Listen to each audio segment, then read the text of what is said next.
Canal 1. Somos contenido.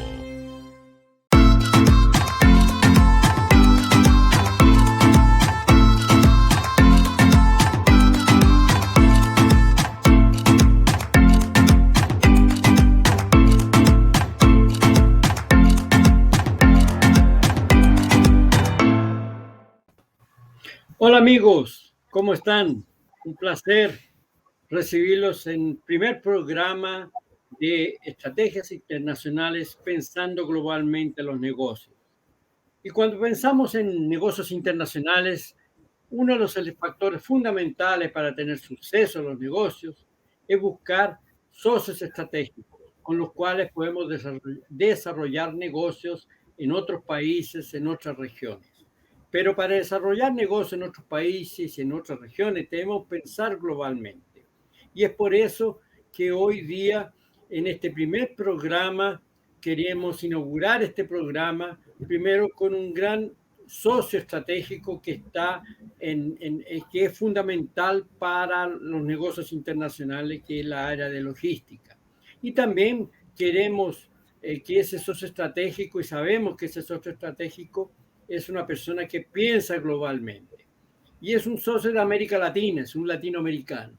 Les quiero presentar a Marcelo Juan Pibernat. Él es presidente de la Pibernat Logística, pero también él es brasilero, nacido en Uruguay, formado en administración y director presidente de la Cámara Empresarial Argentina-Brasil y también consejero de la Federación del Comercio de Río Grande do Sul y ex director de la Federación de las Industrias de Río Grande do Sul. Él tiene mucha experiencia en la área del comercio internacional y actualmente dirige una empresa de 288 colaboradores con 10 sucursales, 34 años de vida y lógicamente con más de 600 clientes activos, clientes que están en la área de los alimentos, la química, la petroquímica, farmacéutica, agropecuaria, automotiva. O sea, estamos pensando y estamos hablando, contactando con una empresa global, un socio estratégico como quiere nuestra empresa y un ejecutivo que piensa globalmente. Por eso quiero dar la bienvenida a Marcelo. Marcelo, es un placer tenerte en este primer programa y agradezco mucho a tu recepción a nuestra invitación.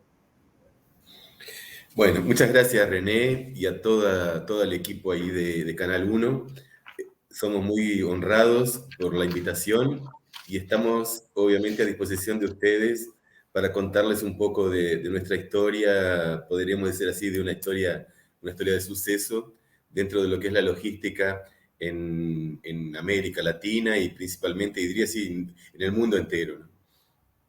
Excelente, vamos entonces, comienza a contarnos cómo se inició esta empresa. Bueno, como tú dijiste al principio, yo soy un brasileño nacido en Uruguay. Soy hijo de padre brasileño, madre uruguaya. Entonces, mi padre en la década del siglo pasado, década del año 40, 1940, era despachante de aduana en Brasil, nombrado en Río de Janeiro por el entonces presidente Dutra. Con el pasar de los años, mi padre después vino a fallecer y demás, y la empresa, el escritorio que él tenía de despacho de aduana, acabó y tal.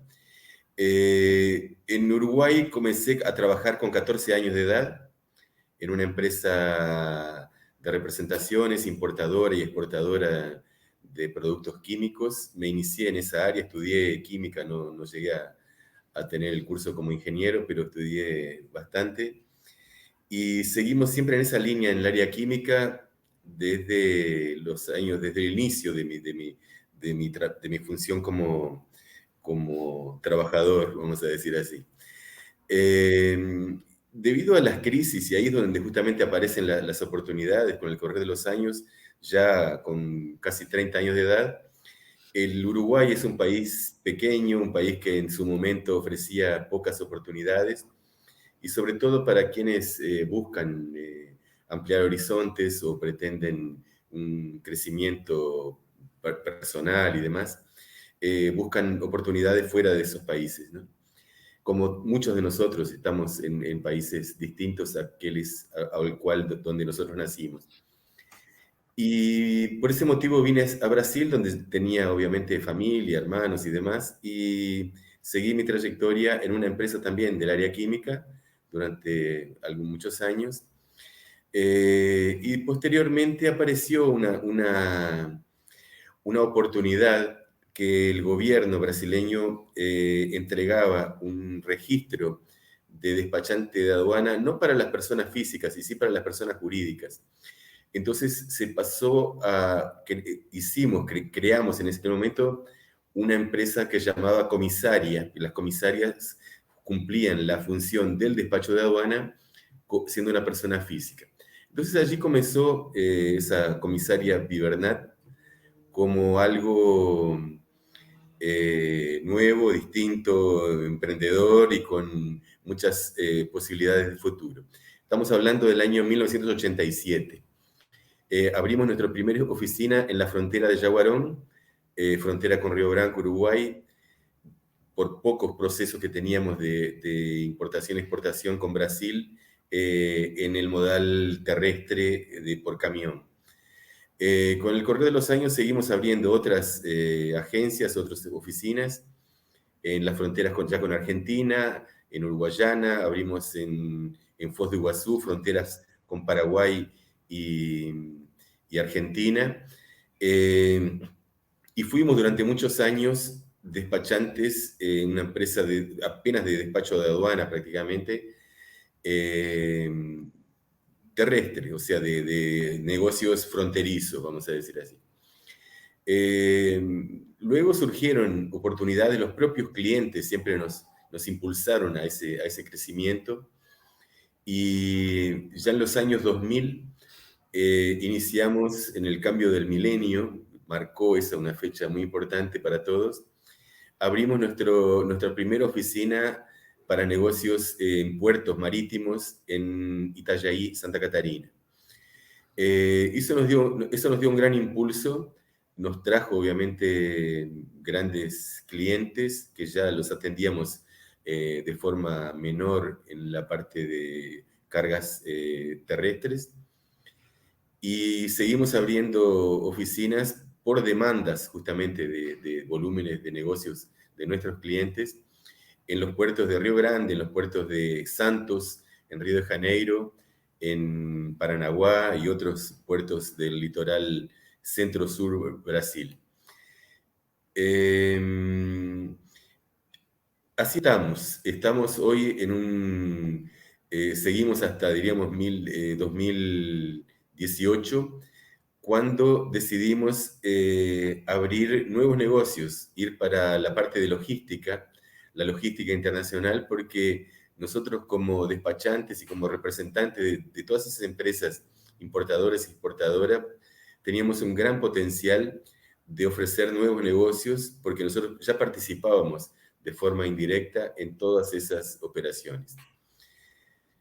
Y hoy, a medida que van pasando los años, hace 3 años que iniciamos nuestra actividad a full, diremos así, en la logística, sin descuidar obviamente toda la parte aduanera, donde Marcelo, particularmente persona física, fui certificado como OEA, Operador Económico Autorizado por la Receita Federal, que es la aduana aquí en Brasil.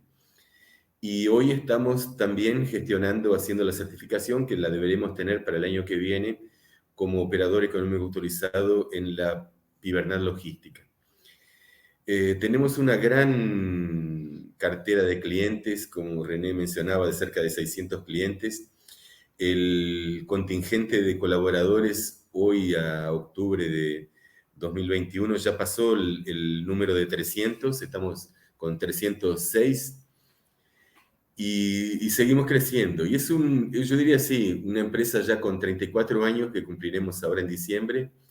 Siempre pasa por altos y bajos, pasamos por, en fin, problemas de corrientes de crisis, y yo diría así que las crisis justamente enseñan y traen oportunidades de cambios y de nuevos negocios. Entonces, son esas crisis que siempre nos motivaron para seguir adelante y continuar así, creando motivos para una atención excelente para todos nuestros clientes, que obviamente es el motivo así de nuestra existencia, ¿no? Si no tuviéramos clientes no existiríamos.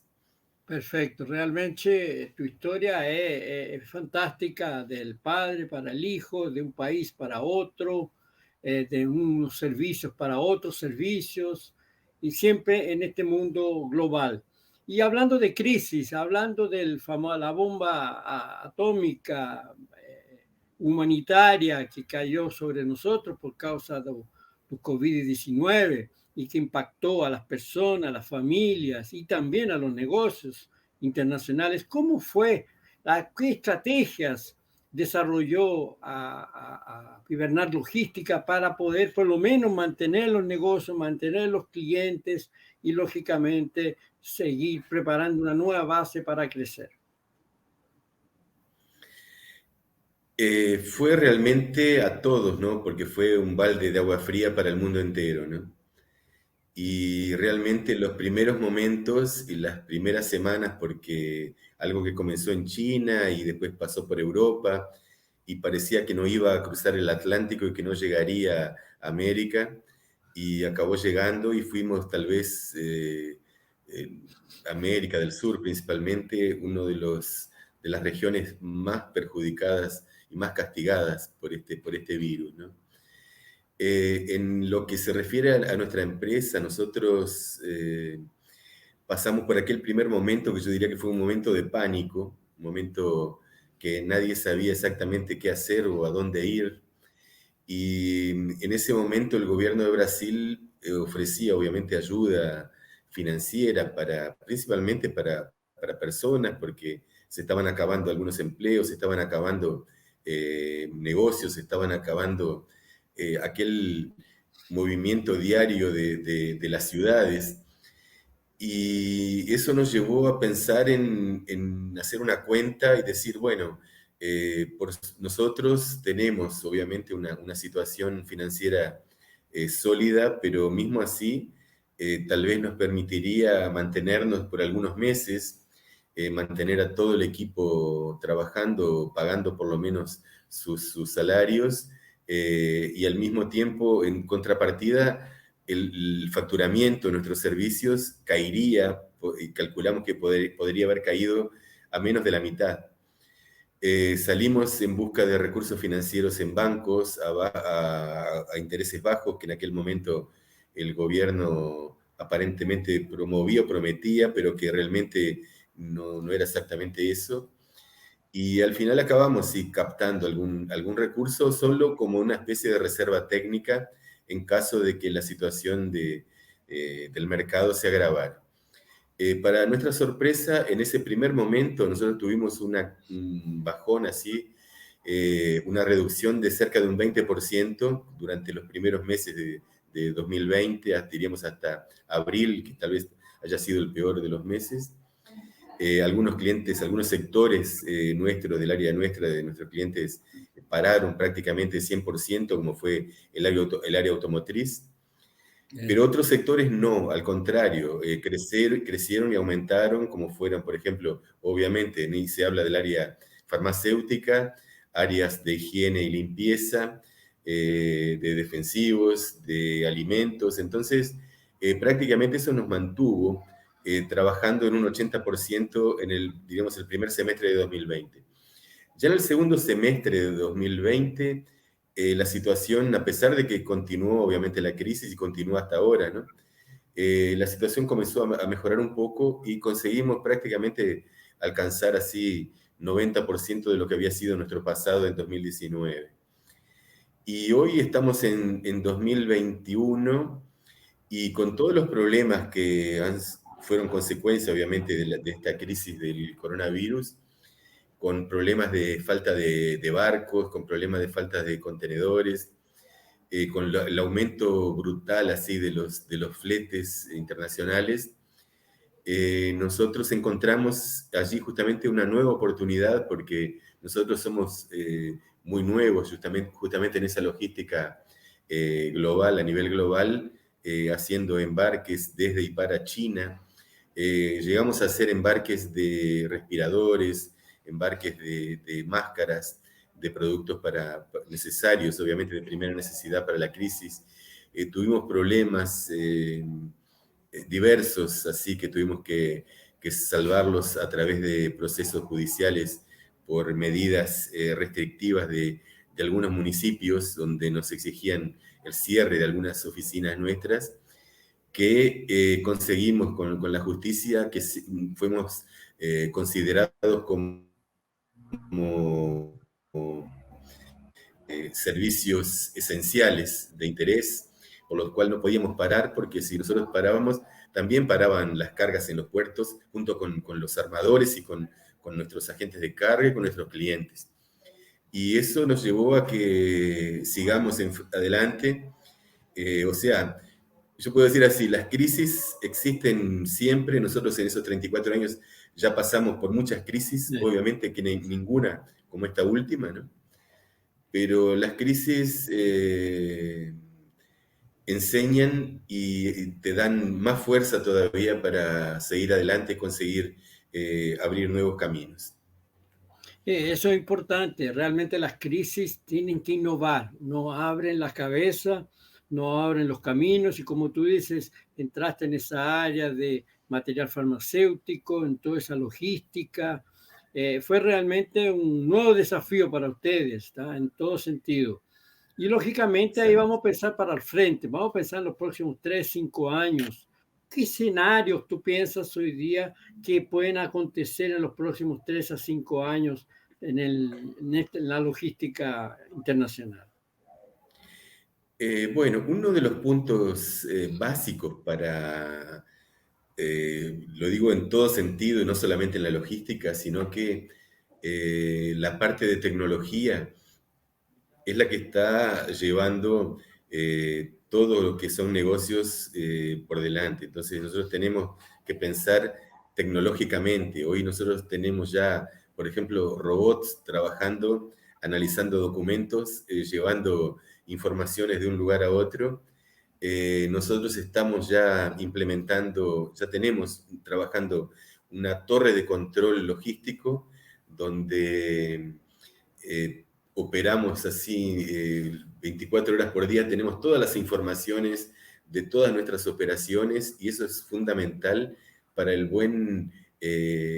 buena continuidad de los negocios de nuestros clientes y obviamente repercute en nuestro. Cuanto más nosotros llevamos esa seguridad de que la carga para una determinada industria está llegando a la fecha programada o si no está llegando, le vamos a decir por qué no está llegando o a dónde se encuentra, cuál es el problema, cuáles son las alternativas.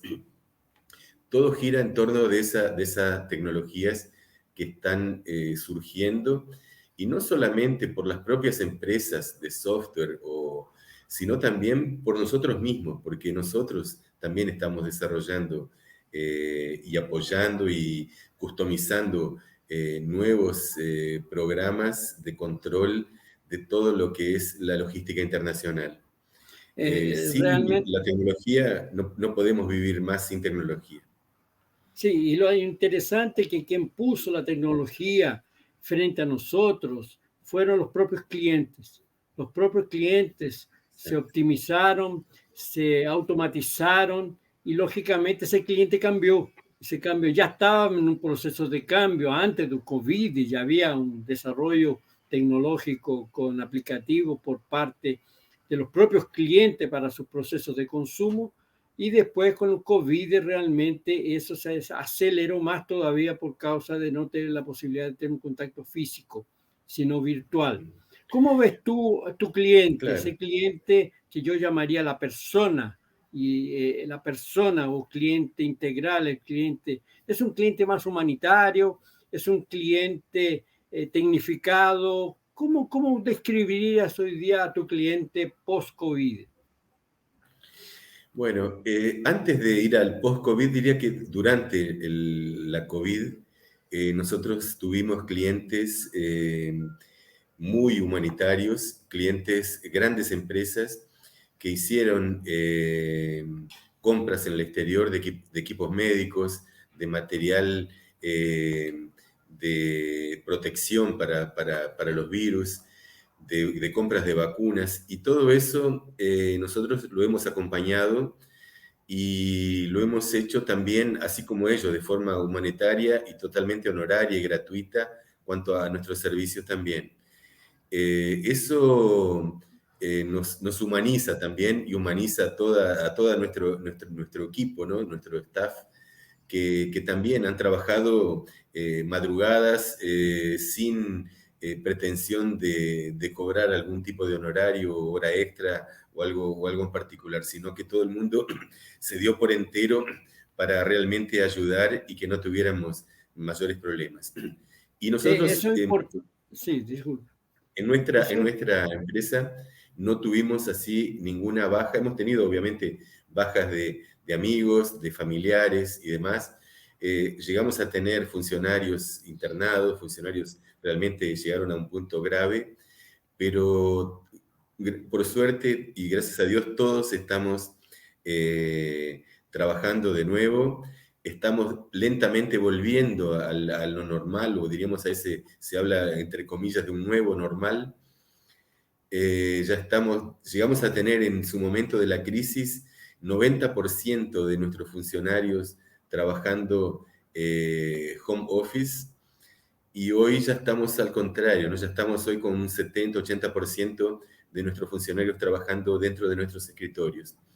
Tomamos medidas de reducciones de espacios, hicimos algunos cierres de oficinas que eran teóricamente próximas, pero eso no trajo ningún tipo de perjuicio al buen andamiento así de los negocios. Nunca tuvimos, en momento alguno, hubo una siquiera sola carga parada.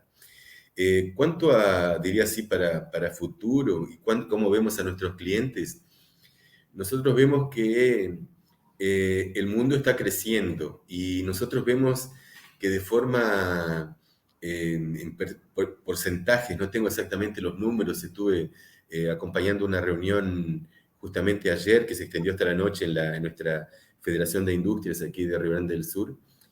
Y diría así, hasta uno dice lamentable, ¿no? Pero nuestra región de América Latina es una región todavía que necesita crecer mucho, muchísimo. Nosotros participamos poco en el comercio internacional, en el mundo.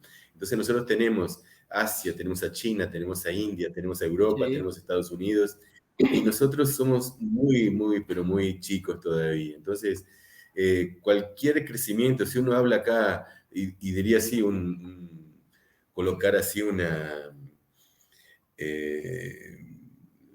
expectativa, ¿no? Así bastante, diríamos, casi imposible uno hablar, decir, bueno, vamos a crecer 50, vamos a crecer 100%. Eso yo lo considero que en todos nuestros países es viable, es posible, y nuestros clientes, muchas de esas son empresas también multinacionales, eh, todos tienen planes de crecimientos y crecimientos bastante audaciosos. Y nosotros como prestadores de servicios en esa área necesitamos también crecer junto con ellos. Cada vez más esas empresas crecen con un foco en su negocio, en la producción de sus mercaderías, y cada vez más están contratando empresas como la nuestra para, de una cierta forma, tercerizar o que otro se ocupe de esa parte que ellos tal vez no entiendan mucho y se lo pasen a una empresa especialista en logística, en supply chain, en conseguir colocar las mercaderías en tiempo y forma de acuerdo a las necesidades de ellos. De esa forma se optimiza el tiempo tanto de ellos cuanto del nuestro, y con eso conseguimos hacer, porque el tiempo que todos tenemos es el mismo. Nosotros tenemos todos 24 horas en todos los países del mundo y tenemos que optimizar ese tiempo de manera de realizar cada vez más procesos y cada vez más negocios. Eso es verdad. Tenemos que la relación tiempo-espacio, donde está la logística, tiene que ser optimizada. Ahora, lo que tú dices es totalmente verdad. Hoy día el comercio internacional que Brasil representa dentro del comercio mundial no llega ni un 2%. Ya ahí estamos hablando de Brasil. O sea, el 2%, no máximo un y tanto por ciento, es lo que representa el comercio internacional de Brasil con relación al comercio global, comercio mundial. Es muy poco. Mas también es porque en nuestros países, en el comercio tiene que ser extremadamente, tiene que tener puertos rentables, puertos flexibles, operacionales, las trabas estructurales que están relacionadas a lo que todos llamamos el costo Brasil.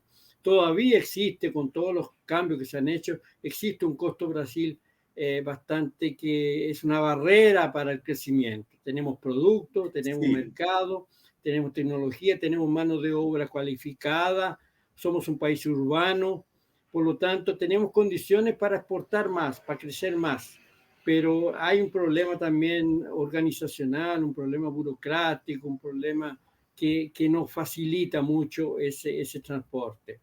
Y si vamos la pensando en burocracia, relación... ¿Sí? perdón. No, la burocracia en nuestros países es terrible y eso se suma todavía a una falta de infraestructura impresionante. Estamos muy atrasados con infraestructura, por eso no aumenta, por ejemplo, la producción agrícola.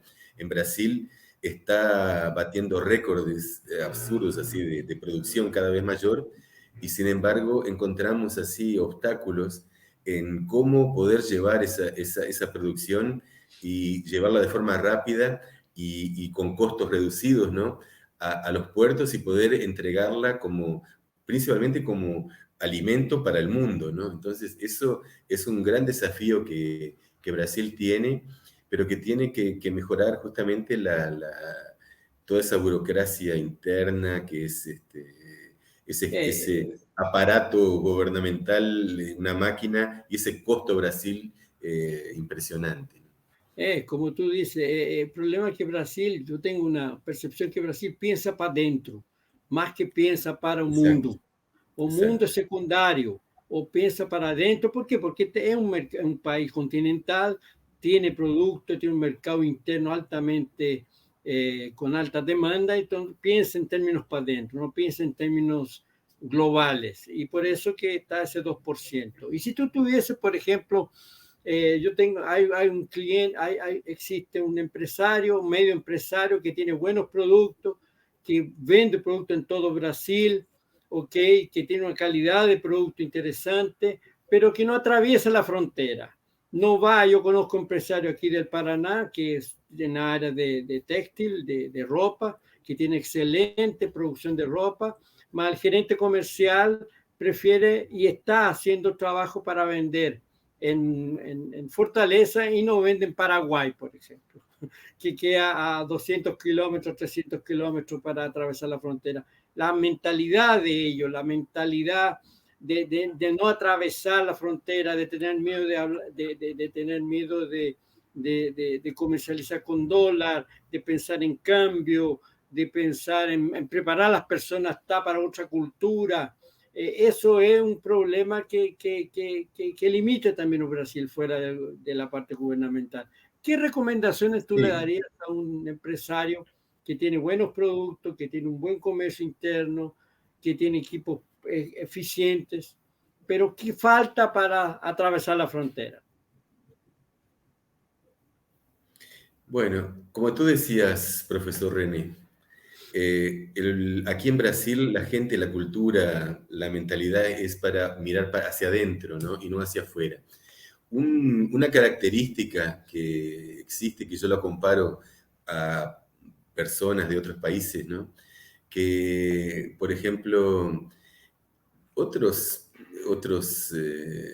gente de otros países cuando piensa monetariamente, siempre piensa en dólar, ¿no? Y eso no se ve en Brasil. Brasil, el dólar es algo, una especie de fantasma, así que aquí diremos que no existe. el gobierno todavía controla mucho la parte de cambio, a pesar que han habido grandes avances en los últimos años, pero todavía es muy controlado. Entonces, ese es un punto que a la gente le da, y eh, eh, esa situación económica, diríamos de cierta forma, no muy firme en Brasil, ¿no? Que donde tenemos una moneda que se desvaloriza con mucha frecuencia, lleva a que la gente no crea, no acredite en, en arriesgar, por ejemplo, a realizar ventas en el exterior, que tanto pueden tener problemas o porque, en fin, falta de confianza con sus futuros o eventuales clientes, o justamente con el problema del cambio, ¿no? Que hoy vende por un valor, él piensa que tiene el equivalente en la moneda nacional a un determinado costo, pero después cuando recibe el pago es algo completamente distinto. Sí. Eso es una de las cuestiones, ¿no? Pero la verdad son muchas. Yo diría así que una cuestión de expansión cuando se tiene un mercado, las empresas tienen que en primer lugar estar muy bien posicionadas internamente, eso vale para cualquier país, no solo para Brasil. Una empresa que ya tiene un mercado hecho, un mercado rutinero, continuo, y que ahí sí ellos tienen que usar eso como una especie de palanca para aumentar su producción y comenzar a consolidar esa producción en otros países. Yo diría, recomendaría obviamente a países próximos, que queda más fácil conseguir empresas, diremos, amigas, ¿no? En negocios, como dicen aquí en Brasil, de parceiros, ¿no? Para que esos negocios realmente se efectúen. El mundo está globalizado, la globalización continúa, por más que algunos digan va a terminar, otros que no, ¿no? Pero diría también algo así, que la crisis y el problema de ese momento que estamos viviendo todavía de coronavirus, yo diría así que lo peor ya pasó, ¿no? Y como alguien comentó ayer también, que dijo así, y lo mejor también ya pasó. No, eso es verdad. Y lo Entonces, mejor también. Es otro sí, mejor. Es otro porque mejor. ya tuvimos ese momento Es. de mejoras. Entonces, lo que se ve, o lo que se avecina para el futuro, es de que las cosas se vayan acomodando, así como, por ejemplo, las sandías en un camión o los zapallos, no sé cómo se dice en ese tipo de frutas en Perú y en otros países latinoamericanos, pero es así. Entonces, la tendencia es de que tengamos una estabilidad probablemente igual, para algunos va a ser un poquito mayor, para otros un poco menor, pero el futuro está ahí de nosotros, por ejemplo, mantenernos. Entonces, sí, realmente uno pretende crecer, aumentar negocios, depende de cada uno y no depende de las crisis o de los gobiernos o de otras situaciones ajenas. Cada uno tiene Perfecto. que definir su futuro. Y para cerrar así, haciendo una selección, si tú tuvieses que decir, ¿a dónde están dónde están las oportunidades de mercado? Las tres oportunidades de mercado que tú crees que se van a dar para adelante. Oportunidades de negocio. Bueno, lo veo, como hablamos al principio, en el área de la tecnología, en nuestra parte que son obviamente prestaciones de servicios. La tecnología está jugando, ¿no? Ya está Claro, consolidada y claro, no hay sí. cómo dejar de depender de la tecnología. Pero pienso que cada vez más el hecho de nosotros haber hecho una torre de control para tener, así como existen, por ejemplo, los aeropuertos, ¿no? Para no tener accidentes con nuestras cargas, nosotros también lo tenemos. En materia así de qué le puedo decir a los emprendedores y a los clientes, que delante de las crisis, o sea, no digo así, no se asusten, o sea, paren, piensen y tomen, obviamente, monten estrategias A, B, C, y la sigan y no paren por la mitad. Por ejemplo, porque mucha gente va a un determinado mercado porque en aquel momento estaba razonablemente bien, pero después la situación cambió y se van de aquel mercado. Y después cuando vuelve la situación buena quieren otra vez entrar nuevamente. Eso es nefasto para cualquier negocio. La idea es que dar la continuidad, siempre continuidad. Diría así, no precisa ser a un nivel pleno, altísimo, sino que con un nivel moderado, uno sigue y uno se consolida en esos mercados, comienza a ser conocido, comienza a tener ya una afinidad y pasa a ser parte del día a día, ¿no? Entonces, hoy nosotros, por ejemplo, nos estamos internacionalizando también, pero estamos comenzando por nuestros países de aquí, de nuestra área de Mercosur, ¿no? Entonces ya abrimos nuestra Pibernal Logística en Uruguay y estamos abriendo próximamente en Argentina y posteriormente en Paraguay. Entonces, con eso cerramos un ciclo de un área de actuación dentro de nuestro, llamar entre comillas, futuro mercado común aquí, ¿no? Excelente, no, realmente. Uno tiene que dar un paso atrás del otro, no podemos de repente pretender abrazar el mundo, pero lo vamos haciendo de a poco. Entonces, nuestro otro paso más adelante, de aquí a algunos años, va a ser estar en Estados Unidos, en otros países latinoamericanos, en Perú, en México, en Chile, y así seguiremos. Estás dando los pasos realmente a internacionalización, es el proceso ya top de los negocios internacionales, que no es fácil. Y Perú es un excelente mercado. Yo conozco bastante Perú, tienen profesionales extremadamente competentes. A mí me tocó dar varias veces clases en el posgrado en Perú para ejecutivos. Son extremadamente competentes, serios y eficientes. Y es muy importante eso cuando internacionaliza, tú tienes que crear tu equipo en el propio país de destino, con equipos realmente eficientes. Perú es un buen espacio, sí, es un mercado grande, tiene buenos productos, un buen consumo, y creo que podría ser en un futuro próximo una posibilidad de ustedes evaluar esa alternativa. Te comento que estamos haciendo algunas operaciones con Perú, justamente de corrientes, fuera las normales que salen aquí de Brasil, algunas principalmente por vía marítima, ¿no? Pero hemos llegado a hacer en estos últimos meses embarques como alternativa, por eso que digo, uno tiene que tener un poco de creatividad. No es algo que fuera imposible, pero debido a su costo, en otros momentos hay tipos de mercaderías que no permiten que se hagan los embarques de Brasil a Perú por vía terrestre. Pero en este momento sí, debido a la falta de barcos, a la falta de contenedores y al alto costo que tiene hoy el embarque por vía marítima, estamos haciendo embarques de mercaderías de Brasil a Perú por vía terrestre y con gran suceso.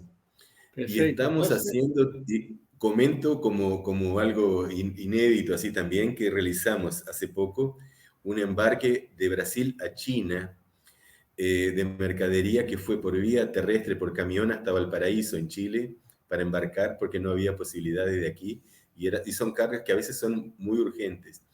Y a pesar de los 10 días que llevó prácticamente de esa carga ir hasta Valparaíso, llegó antes de lo que hubiera llegado en un embarque donde hasta aquel momento no había espacio y no había ninguna programación de barcos para poder llevar aquella mercadería. Excelente, entonces, fue excelente. Eso que es el momento que...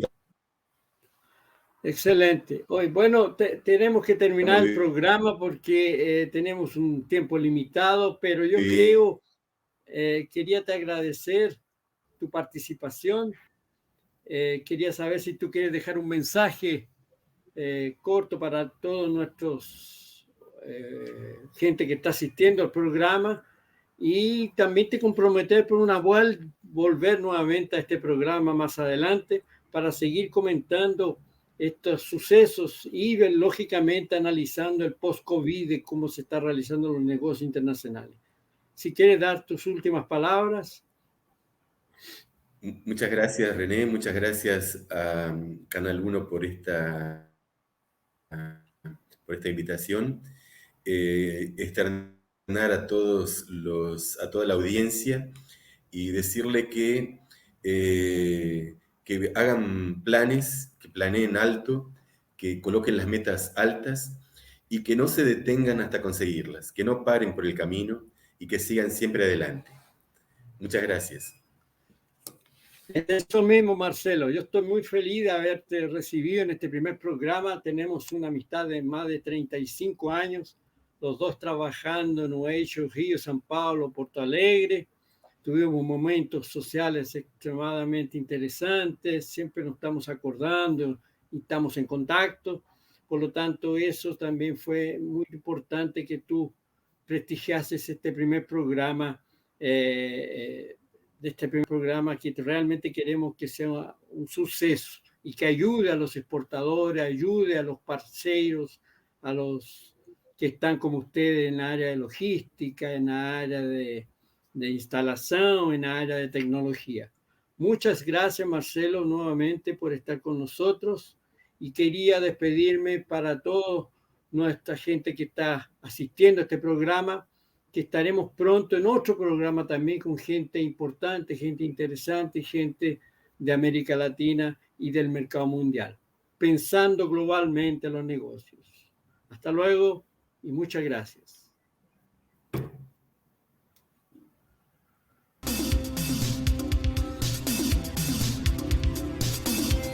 Canal 1. Somos contenido.